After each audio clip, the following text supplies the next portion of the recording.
ladies and gentlemen. The story you are about to hear is true. The names have been changed to protect the innocent.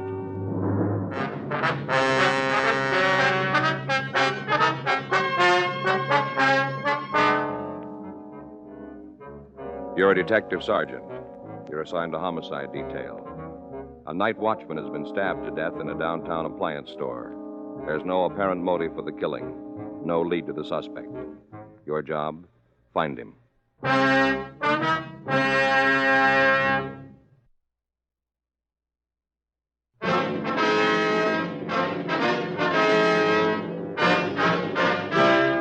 Dragnet, the documented drama of an actual crime. For the next 30 minutes, in cooperation with the Los Angeles Police Department, you will travel step by step on the side of the law through an actual case transcribed from official police files. From beginning to end, from crime to punishment, Dragnet is the story of your police force in action.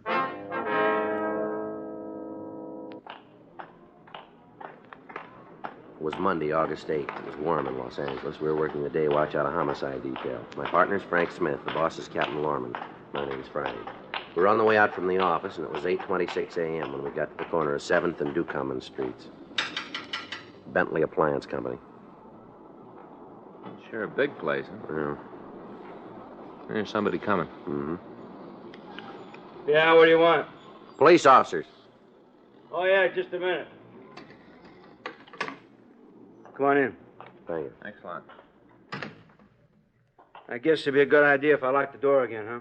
If you'd like to, yes, sir. Good idea. There, now, it's all secure.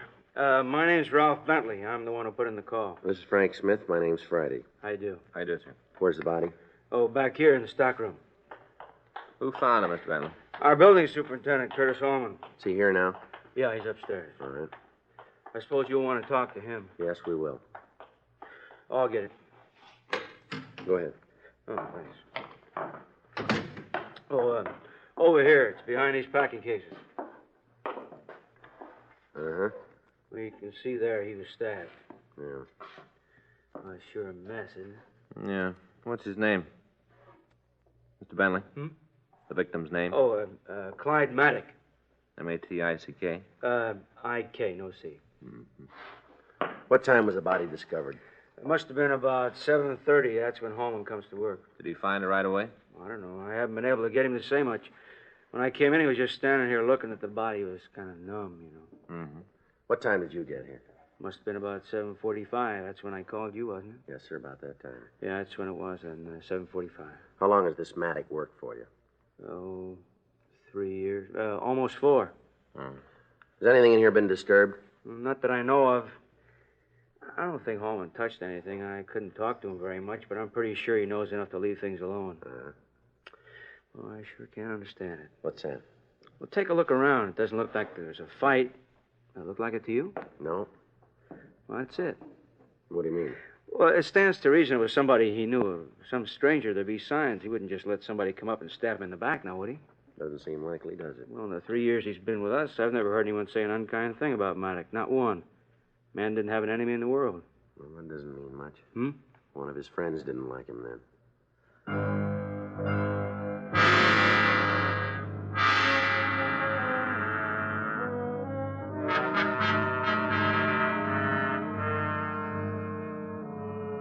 "8:30 a.m. We put in a call to the crime lab and asked them to come out and go over the scene. The manager led us upstairs to the main offices, and we met the building superintendent, Curtis Holman. He was a small man in his early 50s. I don't care how it looks, Mr. Friday. I didn't do it. You got to believe that. I didn't have anything to do with it. Now, nobody says you did, Holman. The officers just want to ask you some questions. Well, I don't want them to think I killed him. I don't want them to think that. What time did you find the body? I guess it must have been around 7:30, someplace around in there. Mm-hmm. You see, I just come in, locked the door after me, and then I was going to come up here and change my clothes. Yeah? I got my own closet down there in the hall. My own closet. Yes, sir. I was coming back, going upstairs, and I saw him just laying there. Right away, I knew he was dead. Mm-hmm. Didn't have to have nobody tell me that. I knew he was dead. What'd you do? Nothing. Couldn't. What's that? Couldn't do nothing. First time I ever saw a dead man. I don't know. Guess just stood there and looked. First time. Yeah, that's where he was when I came in. Yeah, I was just there. You see, I didn't kill him. Wasn't me. Somebody did it, but wasn't me. All right, Holman, all right. Now, we're friends, Clyde and me. Friends. I guess I should have told you he doesn't mean any harm. We understand. Played cribbage once in a while in the morning. Me and Clyde played cribbage. Was there anybody else in the store when you got here, Holman? Huh? You talking to me? Yes, sir. Did you see anybody else in the place when you got here? No, just me and Clyde. Only he was dead. How'd you get in? Got a key. See, right here. My own key. How many keys are there, Mr. Bentley? Oh, it's 3 out. I got one, Holman has one, Maddock had the other one. Mm-hmm. Have you contacted his family? Hasn't got one. As far as we know, he hasn't got any people. You can give us his address, though, can't you? Well, sure, no trouble at all. He lives upstairs. What? Part of the deal we worked out when he started. A little room on the 3rd floor. He gets that and a salary. Real nice way he fixed it up. All painted bookshelves, a lot of books. All over the place, books. Wonder if we could see it. Certainly.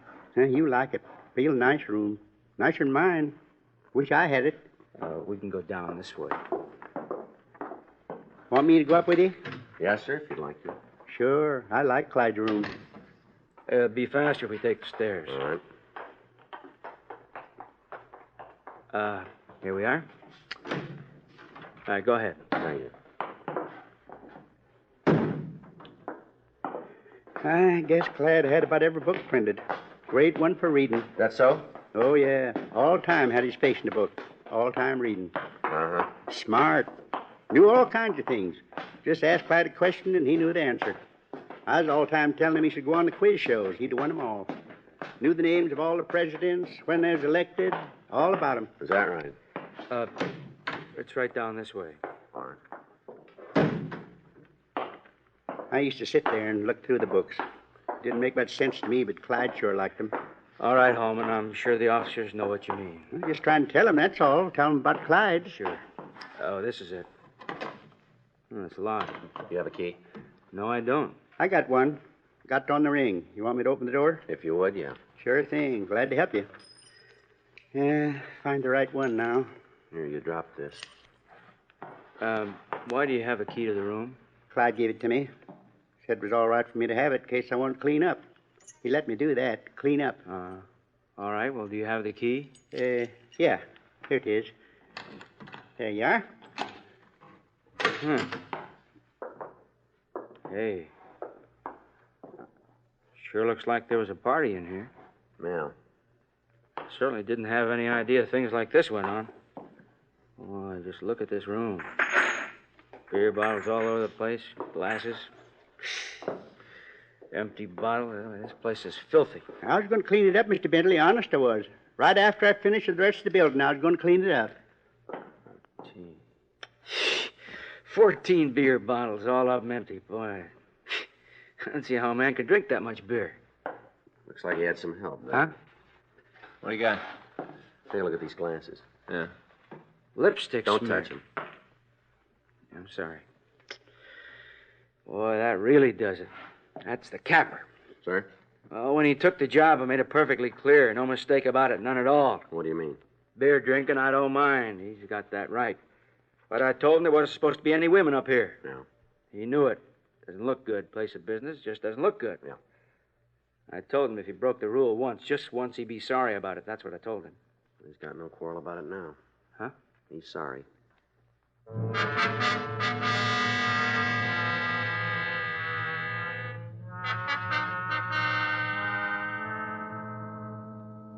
The crime lab arrived and started to go over the room. After photographs had been taken, the body was removed to the county morgue. Apparently, the victim had died of internal hemorrhage caused by 3 deep stab wounds in the back. He'd been dead about 36 hours. From questioning the other employees of the store, we were able to find out a little about the victim's background. All of them knew him as a quiet man who kept pretty much to himself. We asked about the women friends. They couldn't help us there either. The questioning continued. As far as I know, there wasn't anybody. You ever mention any friends to you? No, we didn't talk much. I didn't see him a lot. You know, he'd be in the halls or something like that, but we didn't talk much. Is there anything more you can tell us that might help? I don't think so. If I think of anything, I'll let you know. All right. Thank you very much. Is that all? Yes, ma'am.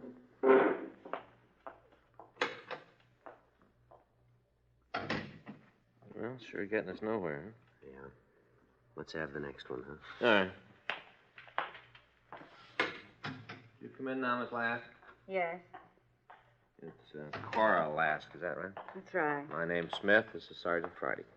I do. How are you? Like to sit down? Thank you. Guess it's about Mr. Maddock, huh? That's right. Awful thing to have happen. I work in the office, almost right under his room. Kind of gives me the creeps to think about it. A little creepy. Did you know him very well? Yeah, I guess you could say I did. I went to lunch with him a couple of times, even had a couple of dates. Not flower-type dates, though. How's that? He didn't bring flowers. Oh, I see. We met after work and went to dinner, nothing serious. Mm-hmm. Do you know any of his other friends? Oh, just about everybody in the place. Wasn't anybody that wasn't friends with Mr. Maddock. Everybody liked him. Is there anybody special? You mean like a girlfriend? That's right. I don't know. Maybe it was Bessie. Who's that, Miss? Bessie Rowan. Her and Mr. Maddock were pretty friendly. You ask me, I'd say might even have been serious. She work here? Yeah, stockroom clerk, head of the department. I see. Pretty important job. Got charge of all the ordering. Yeah. You ever been in Mr. Maddox's room? I know you're just trying to do what you think is right, Mr. Friday. But I don't like what you're getting at. No offense, Miss Lask. Just a routine question. Well, the answer's no. I told you. I just went out with him a couple of times, that's all. I see. You remember that. Yes, ma'am. Is Miss Rowan here this morning? No, she isn't. It's a funny thing, too. What do you mean? It's not like her to miss a day's work. Long as I've been here, she never done it before. Always here, always on time. Mm-hmm. That's why it's so funny. She called this morning and said she wouldn't be able to make it. She say why? Not really. Kind of talked around it, you know. Matter of fact, I didn't think she had a real reason for not coming in. How was that? The way she acted. Say, you don't think it had anything to do with Mr. Maddock, do you? I wouldn't know. I bet that's it. She knows something. That's why she's not coming in. That's the reason. It's possible. More than that, she knows something. I'll bet you on it. Bet you anything. No, I wouldn't be too fair. Huh? We'd like to see you win.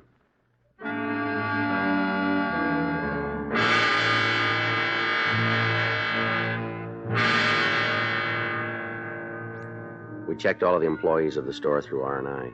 Except for 2 drunk arrests for the janitor, Curtis Hallman, there was no record on any of them. We tried to contact Bessie Rowan at her home, but she wasn't there. The neighbors were unable to tell us anything that might aid us in finding her. We asked them to notify us in the event she returned. At 12:46 p.m., an unidentified woman called the Bentley Appliance Company and asked for the victim. She was told that he was out and was asked to leave a phone number where she could be contacted. Frank and I checked with the phone company and found that the number was assigned to a public phone booth in a downtown department store. We drove over to the place and talked with one of the clerks. Yes, it seems to me there was a woman by the phone booth. Can you give us a description of her? Not a very good one, I'm afraid. Mm-hmm. Well, anything you can tell us might help. See, there is one thing, though. What's that? Might not mean anything. Well, what is it, ma'am? Her hair. Yeah? Real red. About the brightest red I've ever seen. Had to come from a bottle. Never saw any natural hair that color. All right. That help you any? Well, we don't know yet. I didn't think it would. Just something you remember. Something kind of outstanding. Mm-hmm. I just thought of it. Figured it might be a way for you to remember if it's the one you're looking for. Well, if it is, we've got another way.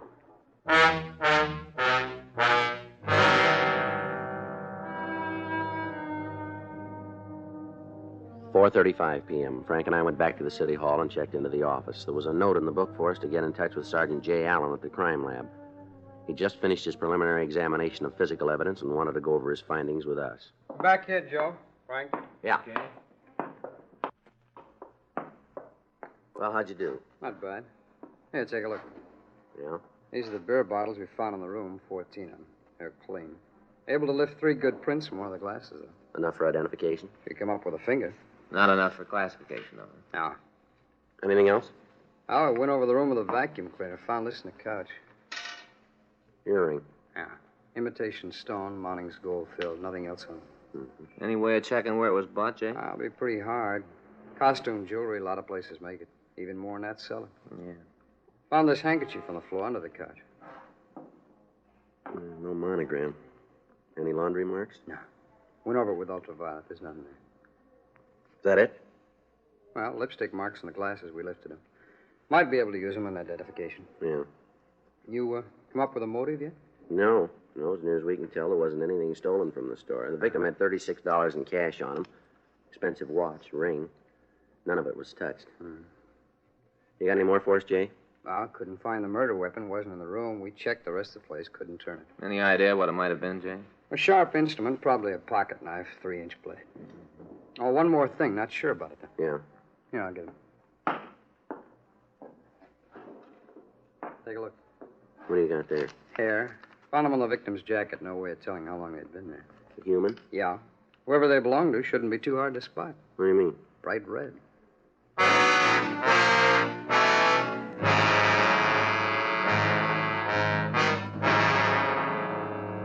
We left the crime lab and drove over to the Bentley Appliance Company. We went up to the second floor and talked with the secretary again, Cora Lask. Sure, I can give you a description of Bessie. No trouble at all. Have you heard from her today? Not since this morning. I told you about that. You know how she wouldn't be in. Yeah. That's the only time. Now, about the description. What color hair does she have? It's a blonde color. Dark or light? Kind of in between. I guess that's the reason she fixes it up. How do you mean? Touch-up. Usually a sort of strawberry blonde, I guess you call her. Uh-huh. Last time she did it, I guess it was a week ago. She had an accident. Well, With the dye. She did something wrong. Sure looked funny. how do you mean? But it turned out wrong. Embarrassed her all over the place. Everybody was making cracks about it. She said she was going to redo it first chance she had. Yeah. I kind of laughed myself. It was pretty hard to imagine. What's that? That color red hair.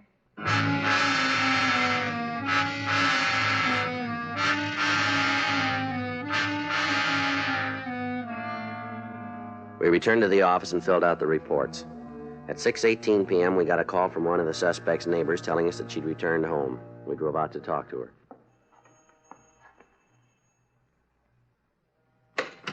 Yeah? Bessie Rowan? That's right. Who are you? Police officer, I'd like to talk to you. Well, I haven't got anything to say to you. It's not going to do me much good, though, is it, huh? Is it? You're going to take me down to the pokey anyway, aren't you? Aren't you going to? Might be better if we talked to you inside. Oh, well, then. Come on in. Make no difference where we talk. Not a bit. You ain't going to believe me anyway. About what? That I didn't kill Clyde. You ain't going to believe me, are you? Why don't you tell us? All right, I will. What do you think of that, huh? What do you think of that? You alone here? No, I got 3 or 4 friends hiding in the closet. They usually don't come out this early, though. Wait until it gets dark. That's when they like it, when it's dark. Mm-hmm. Now, you want me to tell you now, huh? Do you? About what? About Clyde. How he's dead. You want me to? Why don't you try? No matter what I say, you're going to believe what you want to, so it'd probably be easier if I went along with you, wouldn't it, huh? Might be. Okay, then. I killed him.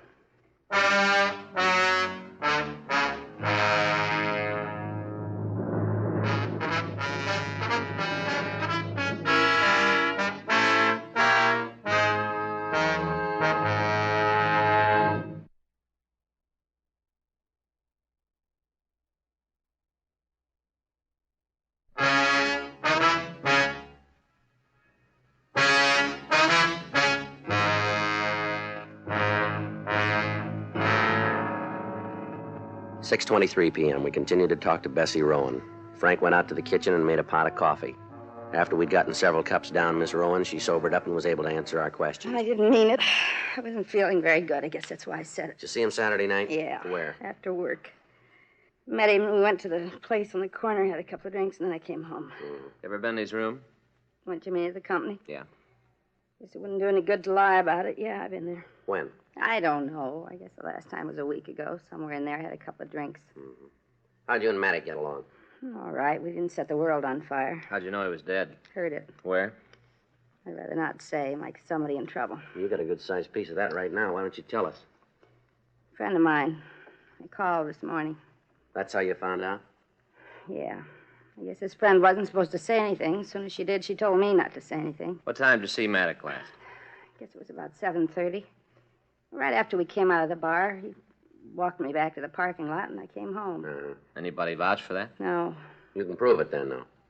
Maybe they changed the laws, huh? What do you mean by that? I always thought you had to prove I was guilty. They done away with that? No. Then start proving. All right, get a coat and we'll go downtown.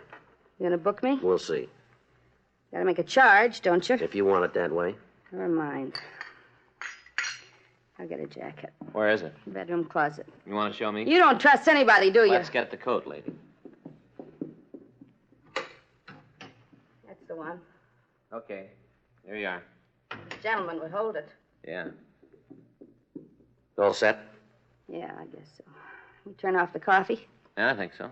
You better be sure. I'm not going to come home and have to clean a burned coffee pot. Oh, don't worry about it. Huh? You might not be coming home.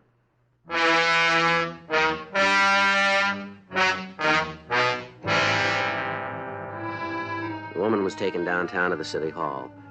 Her fingerprints were taken, and we checked her name and description through R&I once more, but we failed to come up with a record for her. 8:15 p.m. While I talked to her in the squad room, Frank went down the hall. You're going to let me go home. As soon as you tell us the truth. I've told you everything I know. It's all you're going to get. Joe, Yeah. here it is. What's that? The solution to the case? It might be. It's a report from Leighton Prince. Yeah? Your fingerprints match with the ones we found on some glasses in his room. What does that mean? You were in his room. I've already admitted You that. told us you weren't there Saturday. So he's a sloppy housekeeper. Now, we talked to the janitor. He cleaned the room Saturday morning. The glasses weren't there then. How about it, Miss Rowan? Make it easier if you give us a statement. Come on. All right, I was there, but I didn't kill him, and that's the truth. Go ahead. After we left the bar, he asked me to come up and have a nightcap. I did. Yeah? We had some stuff to talk over. What? We wanted to get married. We talked about it before. There was something hanging him up. I don't know what it was. I told him we couldn't go on like that anymore. It had to be either one way or the other. Either we'd get married or else we'd call the whole thing off. Yeah. He asked for a couple of days. Said he'd clean up whatever the trouble was by then. Yeah? I told him to go ahead. That's all. Had a couple of drinks and then I left and I came straight home. What time did you get there? About 10, maybe 10:30. Why'd you lie to us? I don't know. I was drunk. You saw that. Yeah. I got scared. Figured sure you'd think I did it. Did Maddox have any other girlfriends? I don't know. We didn't talk about it. Did he mention anybody else? Yeah, I guess. A couple of times he talked about some girl that was giving him trouble. Called him at work, you know, on his back. Told me he was trying to get rid of her. Possible she might have been the reason you couldn't get married? Yeah, might be. You know anything about her? No, we didn't talk much about her. A couple of times he'd be hacked because she'd called the store, made a big scene. Said she was usually gassed. She was a real lush, way he put it, drunk most of the time. Mm-hmm. It's funny, though. She didn't go for hard booze. Huh? Just drank beer.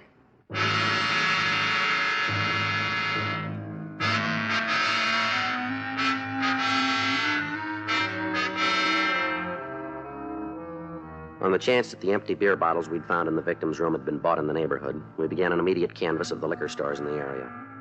We gave the dealers a description of Clyde Maddox, and we also asked if a woman had purchased 14 bottles of beer. In the first 5 stores, we drew a blank, but the clerk in the 6th told us that he had made such a sale on Saturday night to a woman. He was unable to tell us who she was, but he did say that he'd seen her several times in the neighborhood bars. We started to check them. Several bartenders knew the woman, but were unable to tell us her name or where we could find her. At 12:20, we stopped at a place called the Pink Pigeon. Yeah, I know her. In here all the time. She's a beer drinker. You know her name? Well, let me think. Yeah, Gladys something. I don't think I ever heard the last part. Wouldn't make me unhappy if she didn't come back. What do you mean? Well, she's all the time tanked, loud, dirty mouth. Chick like that doesn't do the place any good. You know where we can get in touch with her? What's the matter? She done something? We'd like to talk to her. Well, sure, I didn't mean to stick my nose in where it don't belong. That's all right. You know where we can find her? I don't know. I guess her place would be as good as any. Well, where's that? Couple of blocks up. It's a brown house, second from the corner. You can't miss it. Just like her, a real mess. There's weeds all around. It's a brown house. All right, thank you. I'm glad to help out. I've been saying for a long time she was going to end up in real trouble. Been saying that for a long time. I've been telling everybody. Uh-huh. They didn't believe me. Well, they will now.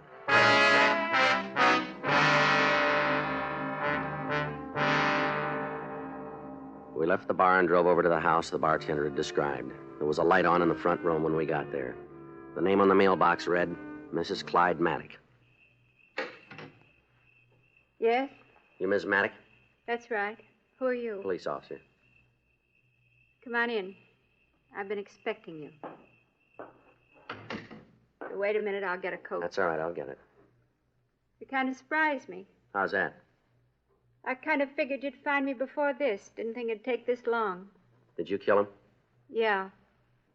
He wanted a divorce. I wouldn't give it to him. Wanted to marry some floozy where he worked. He wouldn't give me a chance to work things out. I tried to convince him he was wrong. I told him if he tried to leave me, he'd be sorry. I tried to convince him. He wouldn't believe me. Well, maybe he does now. Let's go.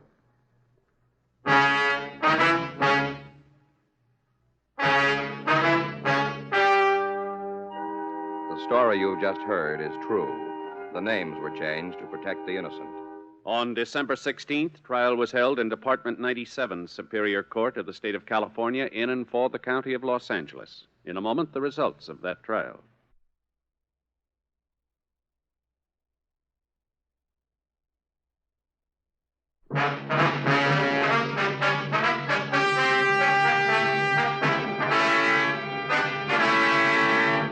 Gladys Markham Maddock was tried and convicted of murder in the second degree and received punishment as prescribed by law. Murder in the second degree is punishable by imprisonment for a period of from 5 years to life in the state penitentiary.